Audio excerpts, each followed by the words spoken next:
Stop expecting yourself to have it all figured out first thing in your business. I have been in business off and on almost 9 years. And I say off and on because I was a part-time stay-at-home mom throughout that. And there were a few points where my health was bad and I took 6 months off. Off and on the past few years, my business and the services that I offer have changed. For the longest time, I really wanted to know what my one thing was and to be really, really clear on that. What happened instead was I could only figure out and approximate the best that I could do of that one thing. I did not know exactly what I was going to do as here's my super amazing thing that I'm the only one who can offer it and I have a unique selling proposition and blah, blah, blah. I didn't be the yellow person standing out. What I did know was my first step. My first step was that I could do freelance editing. I could create content for teachers because I had been a teacher, lesson plans. And I also realized pretty quickly into what I was doing. Oh, well, I went to grad school for gardening, technically for soil science, and I've been doing this for years.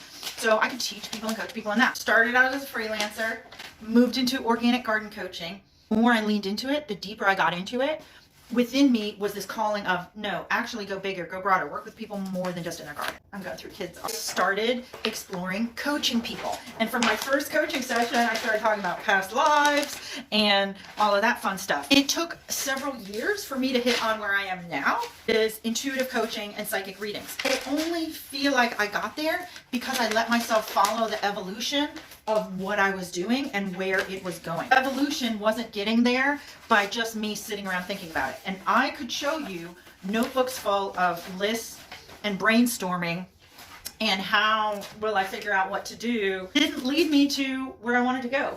I was not going to be able to, from where I am now, look ahead and figure out what my calling was, what my greatest offering was. In order to be able to offer something truly unique, I just had to keep on taking one step, putting one foot in front of the other, knowing that eventually I would get to this point where I could look back, and in looking back, everything would make sense. I kept on getting this sense of where I am is where the magic is, not trying to jump ahead to becoming something that I'm not yet. I'm offering up this to you because you are at an early stage in your evolution of what you're doing in business. It is perfectly normal to, for quite a long time, feel like you don't actually know where it's going and you're just doing the best that you can. Keep on leaning into that.